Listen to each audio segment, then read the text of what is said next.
Hai guys, this is us here. Welcome to our channel bersama Syaidina dan bersama kami. Hari ini kita mau ambil alih channel Bang Syaidina karena sepertinya abang itu tidak ada. Iya, dan kita udah nunggu YouTube channel ini butuh sesuatu yang baru. Yes, angin segar buat kita. Kalian semua yang nonton. Iya. Perkenalan diri dulu dong. Dari yang paling kanan, Gue sih Tasya. Kalian panggil Tasya aja boleh. Tasya. Kak Tasya anak mama ya? Anak mama dong. Jadi anak siapa ya? Bingung deh. Jurusannya dong Kak, di PKN STAN. Aku D3 akuntansi. D3 akuntansi.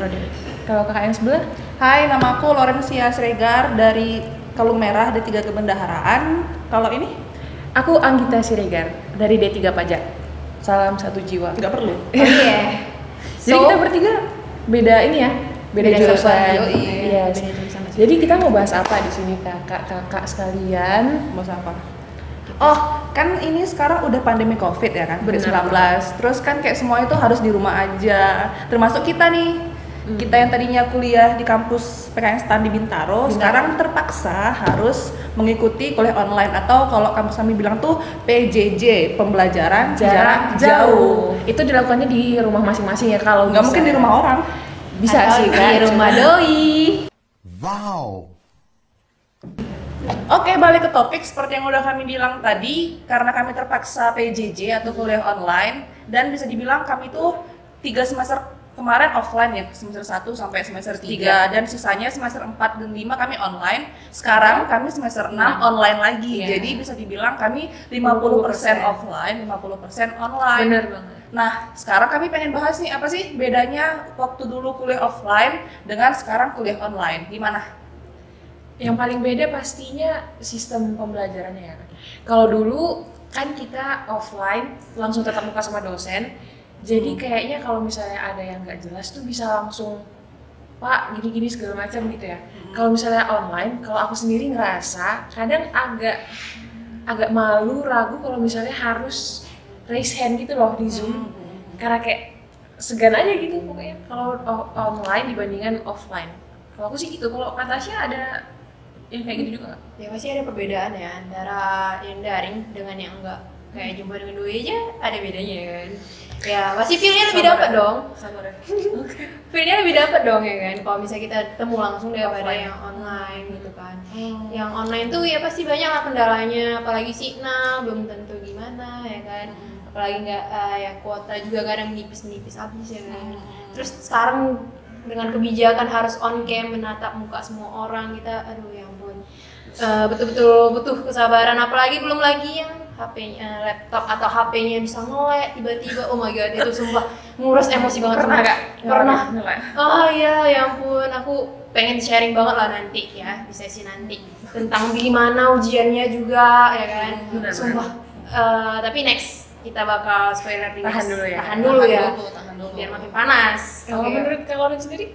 Kalau aku sih yang paling berasa bedanya kayak berjuang sendirian gitu loh. Kalau dulu kan kami di kampus ada istilah tentir, itu tenter kelas, tentir angkatan, tentir apa kayak gitu kan. Kalau sekarang tuh kayak mungkin agak malu-malu gitu ya, pengen tanya ke teman, dong belajar bareng gitu, kayak agak segan gitu sekarang. Berarti di kelas kakak yang sekarang nggak ada tentir sekelas gitu ya? Ada, cuman kayak lebih apa ya? Kalau dulu tuh langsung excited gitu. Kalau sekarang kayak masih malu-malu gitu. Mungkin segan juga ya kayak memotong kalau lewat Zoom gitu ya nggak sih? Sama-sama gitu juga. Tapi sebenarnya ada untungnya juga sih menurut aku ya. Kalau online ini kayak misalnya nih kita lagi kuliah kan, kita bisa dengar record dari kelas lain. Sebenarnya lumayan membantu juga karena kita ya tapi ada perbandingan lah, apalagi anak-anak yang nggak bisa belajar sendiri kan. Nah kalau misalnya kayak ada yang kayak aku juga kayak nggak bisa belajar sendiri, harus benar-benar minta tolong sama temen buat jelasin ulang, itu memang susah banget sih. Apalagi kayak dianya sibuk juga kan, dia juga pasti punya kerjaan lain ya kan. Jadi kayak benar-benar harus usaha sendiri lah gitu. Kita sendiri yang effort untuk supaya gimana sih caranya supaya kita bisa Survive. Iya, survive di perkuliahan ini ya, apalagi perkuliahan online. Ya sih, jadi intinya harus ada penyesuaian cara belajar gitu ya. Iya. Nah, sekarang kan kita PJJ-nya di rumah nih. Iya. Selain menyesuaikan cara belajar, gimana menyesuaikan dengan kegiatan di rumah? Harus bantu Benar, orang tua, benar. harus mengatur jam tidur segala macam. Kalau dulu kan di kos-kosan mau begadang kayak nggak ada orang tua yang kayak gimana segala macam. Kalau di rumah kan langsung Ya dilihatin ampun. orang tua kalau kita begadang, bangun telat, bangun siang gitu. Kalau menurut aku nih, mungkin menurut kalian juga seperti ini, karena kita belajarnya online, jadi pasti kebanyakan di rumah kan. Terus pasti kebanyakan orang tua bakal berpikir kita akan ada 24 jam waktu buat bantuin mereka gitu. Padahal kan ya kuliah online juga tetap kuliah gitu. Ada tetap pembagian materi dari dosen, juga tugas-tugasnya bahkan jauh lebih banyak lagi ya kalau online ini. Sekali kawan. Terus juga kuis-kuisnya yang mana kita harus belajar di luar jam kelas, pasti itu sibuk sih. Dan nggak enak gak sih kalau misalnya orang tua nyuruh ini itu tapi kita selalu nolak gara-gara ada kuliah. Tapi mau gimana lagi, namanya juga kuliah gitu kan. Nah untungnya orang tuaku itu lumayan pengertian ya, jadi kalau misalnya pintu kamarku udah ditutup terus kedengaran tuh bunyi dari speaker ada dosen lagi ngomong, biasanya mereka udah langsung ngerti, mereka bakal nggak terlalu banyak bicara, nggak terlalu banyak nyuruh aku ini itu. Pokoknya bener-bener ngasih waktu buat aku kuliah. Kalau orang tua aku sih gitu, suportif. Kalau kalian gimana? Berarti benar-benar ini dong ya, kita harus komunikasikan dulu Iya, ke benar. orang tua. Iya, benar. Jadwal-jadwal kita. Iya dulu aku waktu awal-awal PJJ setiap kali mau kelas tuh aku pasang kertas di depan pintu, mau kuliah jangan berisik gitu. Ya Tapi lama-kelamaan mereka udah ngerti sendiri. sebuah effort sekali. Yes. Tapi memang begitu, perkuliahan di stan emang nggak semain-main itu lah ya. Iya, betul.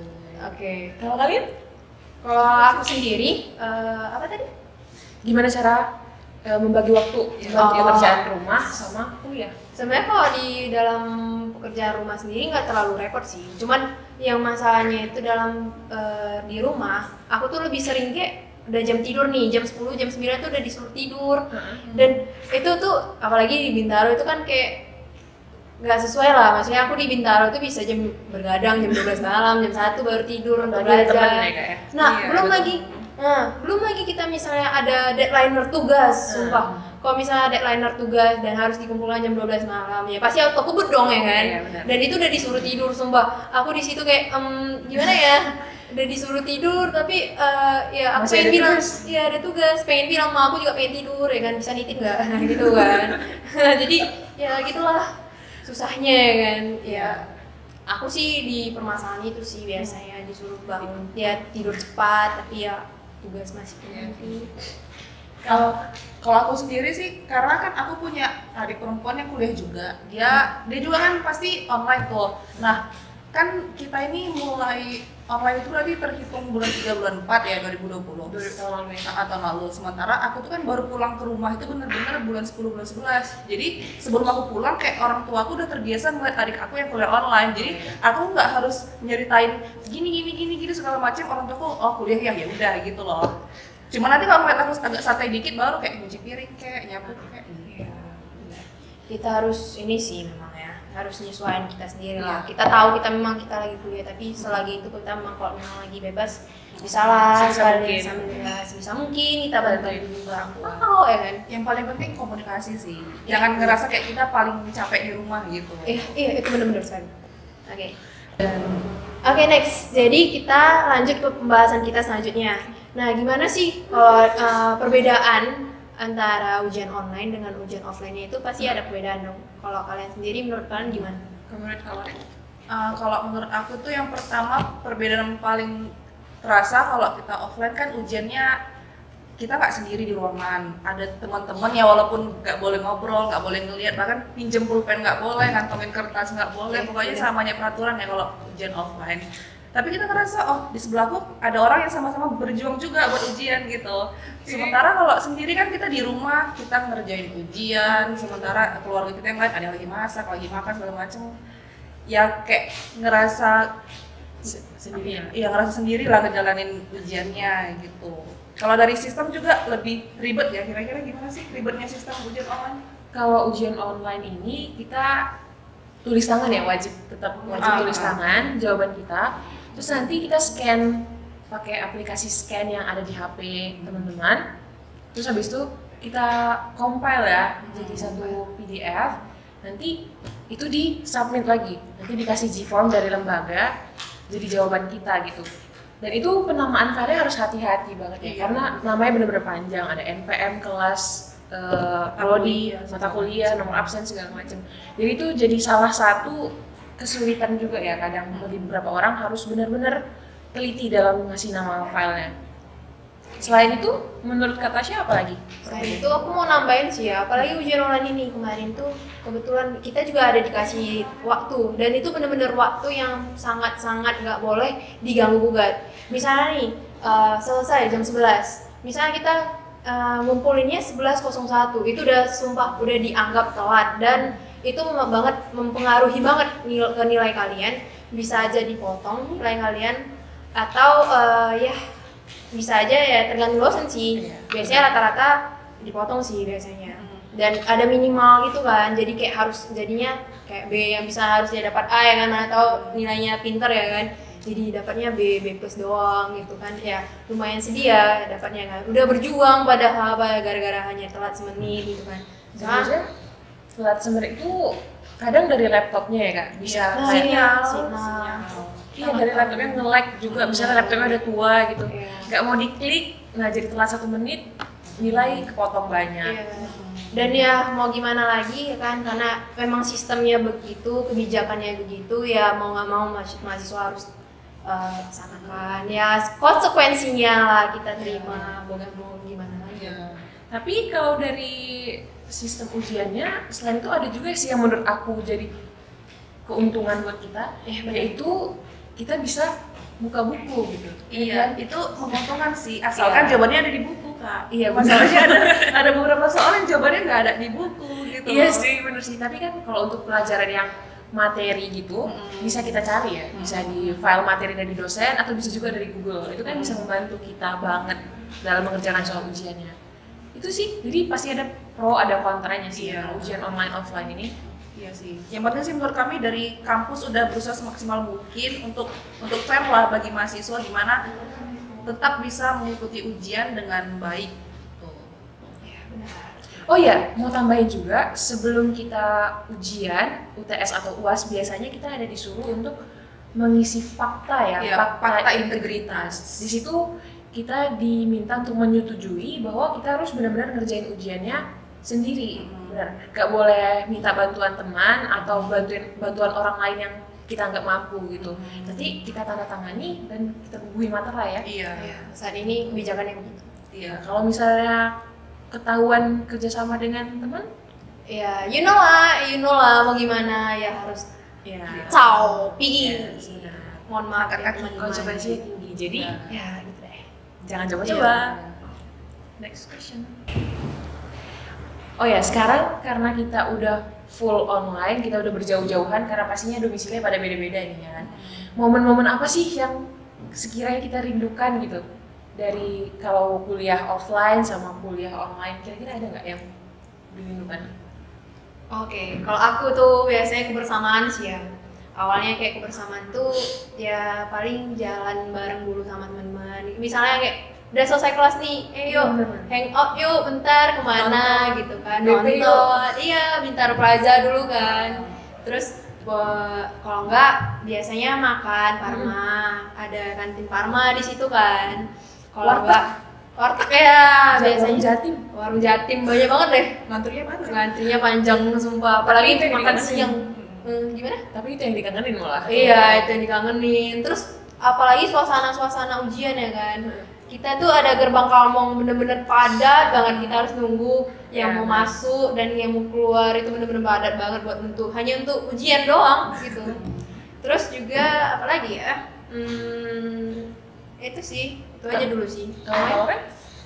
Kalau aku sih yang paling kangen itu kayak ikut UKM, Bener. terus kepanitiaan juga. Soalnya jujur ya, walaupun kami kuliah terkesan berat, tapi kalau cuma kuliah doang kayak aduh kok gabut gitu loh. Soalnya kami kayak masa-masa sibuknya itu cuma paling 2 minggu sebelum ujian itu udah panik ngambil segala macam. Kalau minggu-minggu awal masih kayak ya cuma kuliah dan ngerjain tugas gitu loh, dan banyak waktu kosong yang kalau dimanfaatin buat UKM, kepanitiaan kan kayak nambah teman baru, nebar jala ya kakak-kakak ya. You know what I mean? Jalan ya. Kalau apa? Terus selain itu juga kan kampus kita juga pastinya banyak ada acara-acara gitu ya, Iya, kayak betul. konser-konser. Iya. Terus selain itu aku yang paling kangen juga sih kayak salah satu proker dari UKM Kak Loren, apa sih namanya? Donor darah. Iya, donor darah. Wow. Kenapa kangen Kak? Karena bingkisannya atau SPM-nya Kak? Nggak tahu kenapa aku pengen aja gitu lagi donor darah. Cuman kalau di Medan nih kayaknya kurang kesampaian gitu, nggak dapet sih momennya. Iya. Kalau di Medan biasanya donor darahnya ke nyamuk ya. Iya. Iya kan. Donor, oke sip. Selain itu apalagi ya Kak ya, momen-momen yang bisa kita rindukan? Oh, kalau ada teman yang ikut kepanitiaan dan dia bawa danus. Iya benar. Kita mau gak mau harus beli gorengannya guys. Membantu dia. Iya, membantu perekonomian kepanitiaannya gitu. Kasiannya itu panitianya sebenarnya. Iya, betul sih. Apalagi aku kan pernah nombok dulu. Aduh, Ya sih itu kalau sepi nggak ada yang beli itu kayak ya Beli udah, sendiri. ambil Tapi lagi. itu yang dikangenin ya Iya, kan. betul. Oh iya. Terus apa lagi? Selain itu juga aku kangen ini sih, masa-masa sebelum UTS pastinya per kelas itu ramai ngadain tentir ya. Iya. Jadi kayak belajar bareng dengan teman-teman sekelas, pastinya beda sih belajar bareng teman sama belajar sendirian, apalagi belajar sama dosen gitu. Dan Iya. kalau aku sendiri sih lebih nangkep kalau belajar sama temen ya. Iya. Biar sambil bercanda-bercanda tapi materi tetap dapet. Itu sih yang dikangenin. Iya. Kalau online ini kan agak susah ya ngomong kayak gitu juga. Ya, kalau aku Itu sih. juga ya ini sih starter kit juga ya, starter kit Oh iya, benar. ujian.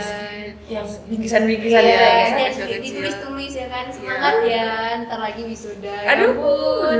Sekarang sih ya kan pakainya stiker WA ya kan. Enggak ngirim foto Oh, ya. foto. Foto doang ini untuk kamu tapi yang dimakan dia. Ya kalau misalnya yang lain kayak yang lain boleh lah disumbangin OVO. Iya, nanti di description box kita cantumin ini ya. OVO, GoPay, Dana juga. Dana, iya, ATM juga ATM boleh, juga nomor boleh. rekening nanti kami Iya. cantumkan. 5 minggu lagi UTS, boleh Ya, dikirim betul. UTS kitnya. Gitu. Gitu. Oke teman-teman, kayaknya ini udah sampai di penghujung bincang-bincang kami bertiga. Sebagai closing statement, kami pengen ngasih apa ya, semangat lah buat yang pertama buat teman-teman kita nih yang sama-sama lagi berjuang di kampus Yes. PKN STAN. Apa tuh? Semoga kita semua bisa lulus ya guys ya. Itu sih pasti harapan paling dasar dari kita semua, kita bisa lulus dan kalau bisa dengan nilai terbaik. Amin. Yes. Biar bagus aja sih ntar dilihat ininya ijazahnya. Iya. Kalau aku sih itu aja. Oh ya, semoga sehat selalu di tengah pandemi kayak gini. Mudah-mudahan kita semuanya sehat, keluarga sehat, pacar sehat. Wow. Emang ada. Aduh. Oke. Kalau Oke. Kakak share pesan-pesan semangatnya buat teman-teman kita. Kalau teman-teman semua yang lagi kuliah ini, aku mohon banget buat semangatnya dijaga terus ya. Apalagi untuk semester 6 kayak kita ini. Soalnya wisuda itu udah hampir di depan mata. Jangan sampai kita karena kelalaian kita sendiri, misalnya kita lagi ada masalah, bolehlah dicurhat-curhat teman. Mana tahu bisa dibantu ya kan. Dan juga misalnya ada masalah apapun lah pokoknya dicurhati biar kita bisa wisuda bareng tahun ini. Dan untuk adik-adik kelas yang misal lagi kuliah juga tetap jaga semangatnya biar bisa menyusul kami nanti ke depannya. Lagi apa? Kalau aku pesan semangat buat teman-teman semester 6 dan adik-adik semester 4, walaupun jarak memisahkan kita harus tetap saling menguatkan, harus saling mendoakan, memberikan semangat. Gak ada alasan untuk kita merenggangkan apa ya, kebersamaan ya, tali silaturahmi juga. Terus yang terakhir pesan semangat buat yang pengen nyusul kita nih ke kampus. Ya, adik-adik yang mungkin ada rencana buat mendaftar ke PKN STAN. Kan tahun ini dengar-dengar buka ya gitu. Iya, udah buka lagi ya. Iya, Tahun lalu enggak ya? Iya sedih. Sayang banget sih sebuah itu. Nah, yang paling terakhir banget nih, dari kakak-kakak ada mau ngasih pesan semangat nggak untuk adik-adik yang bakal nyusul kita ke kampus PKN STAN? Iya. Apalagi kita dengar ya bakal ada penerimaan tahun ini. Iya. Kalau aku sih semangat lah buat adik-adik yang nanti mau melanjutkan perkuliahan di PKN STAN. Aku harap kalian jangan patah semangat, apalagi misalnya ada dengar kabar-kabar yang tidak baik tentang PKN STAN melalui mahasiswa-mahasiswa antara mulut ke mulut ya, itu hanya mulut ke mulut, kita nggak tahu faktanya, biar kalian yang mencoba itu sendiri. Jadi jangan down, pokoknya kalian semangat, keep spirit terus. Bisa lah. Kalian pasti bisa lah, aku yakin kok. Ya semoga dari yang apa yang dibutuhkan ada penerimaan tahun ini kalian salah satu. Iya, kita ketemu di PK Instan. Ya, itu aja sih. Kalau dari aku, pesanku sih terus up to date sih sama semua berita-berita yang ada di PK Instan. Mungkin kalian bisa coba dengan cara ikut gabung grup-grup yang sharing tentang misalnya surat-surat edaran dari PK Instan biar kalian nggak ketinggalan info ya. terbaru. Iya, karena soalnya kayaknya berubah, ada banyak yang berubah ya Iya. sistem buat penerimaan tahun Iya, ini. betul. Benar. Biar kalian nggak miskomunikasi juga dan dari administrasinya udah benar, biar kalian nanti kalau ada ujiannya kan bisa lebih tenang. Pesanku sih kayak gitu. Apalagi ada yang hoax ya kan? Iya, Ya banyak itu untuk hoax. minimalisir itu sih Iya, sebenarnya. Betul. Kalau menurut aku sih setiap dapat info disaring dulu, dipastikan dulu benar nggak nih. Kalau tips dari kami sih baca peraturan resmi aja Langsung ya? Iya, peraturan langsung atau silakan kalau mau update info bisa ke Instagram kampus atau ke Instagram kementerian terkait yang menyelenggarakan seleksi Iya. sekolah kedinasan gitu. Jangan dari status-status Twitter orang ya, Iya, kan? betul. Karena belum pasti benar Iya. juga. Ya, Gitu. sekali. Terus intinya enjoy nanti waktu kalian tes maupun nanti waktu sudah kuliah. Jangan panik, jaga semangat. Intinya berpikiran positif aja lah. Iya, Kalau benar. usaha tidak mengkhianati hasil. Gitu. Ya, benar sekali. Oke, sekian dari video kami. Mohon doanya juga semoga semester 6 kami dilancarkan sampai nanti wisuda dan penempatan di instansi kami masing-masing. Dan Moga-moga tadi yang udah kita perbincangkan bisa membantu, Iya, tetap memudahkan, bermanfaat buat Iya. apalagi adik-adik yang mau Iya. mendaftar di PK Instan. nonton. Dan jangan bosan buat nonton video dari channel ini bersama Syaidina. Bye. See you in next videos.